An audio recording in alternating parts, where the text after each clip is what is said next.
Okay, you know what? Forget the whole alien looking like outfit with the headphones and everything I got going on. Because today we're checking out Pitch Shifter that just released in the studio. I'm really excited about this. Everybody out there that has been asking for one, here it is. So now we have another one of the series of the Effect Spotlight that I don't know the name of still, even though we've been doing this for 3 weeks. Let's jump into the studio and we can check out how to use this thing. So let's go. So now that we're here in the studio, I have pulled in 3 different loops that we can listen to here without the pitch shifter on. First, this is just a song starter.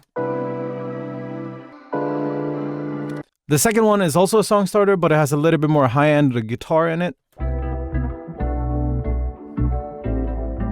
Also a little bit more transients there. And finally, we have a vocal track that sounds like this. I need somebody. What can you do with the pitch shifter? So let's go to the first one. So what you can see in the pitch shifter is 3 knobs. So we have pitch, we have formant, and we have mix. Getting into a little bit of a deeper conversation around what a pitch shifter actually does. Pitch, so think of it like this. You have the characteristics of a sound and you have like the fundamental tone of a sound. So with my voice, if I'm singing like a note, like ma, everything regarding the characteristics is summed into formants, where the pitch is just the basic tone of it. So if we're listening to this song starter, if I change the pitch down, it is going to do 2 things. So it's going to drag the entire package down. So if we listen to it just as is, you're losing a lot of that high end right there. So what we can do is if we pull the formant shift up the equal amount, so I pull this one down by 12.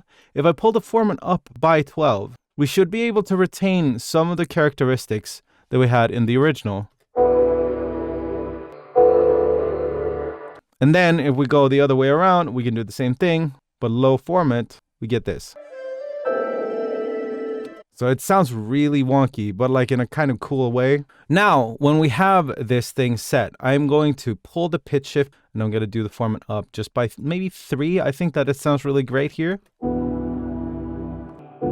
So this really makes this whole like kind of song starter thing very eerie in a good way. So like what I can do now is just add a reverb and then we can get something along the lines of this.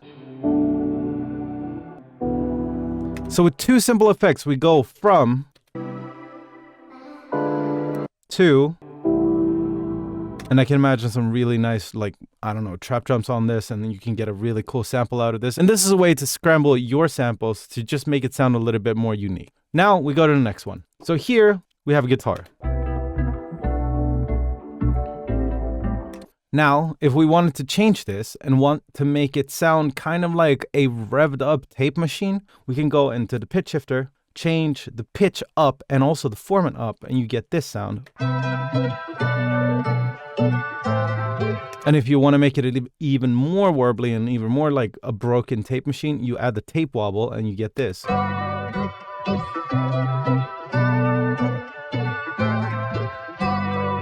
And then finally, of course, you can add the reverb again, change to the church or something along the lines, and then you get this.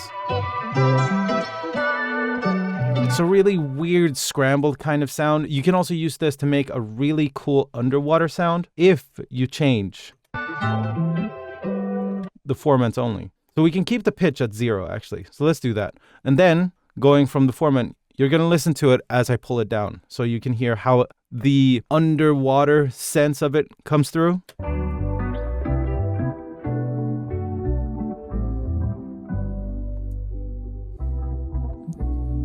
So as we have in the edit menu of all loops, we have the transport feature here. So you can transpose anything. The benefit of the pitch shifter is that you can do it live and you can change the formant in a little bit of that as well. So you can adjust it exactly the way you want it.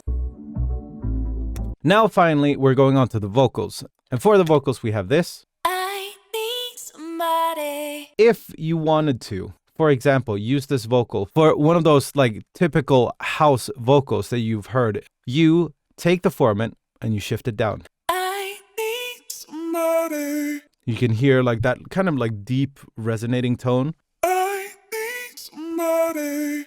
which you can also do with the pitch shifter for vocals specifically. If you want it to be a little bit more thick and you want it to feel like somebody's backing you up on the vocals, grab the pitch shift, 12 semitones down, and then, like we talked about before, pull the formants up just a little bit and set the mix to 50. You'll get a low octave harmony.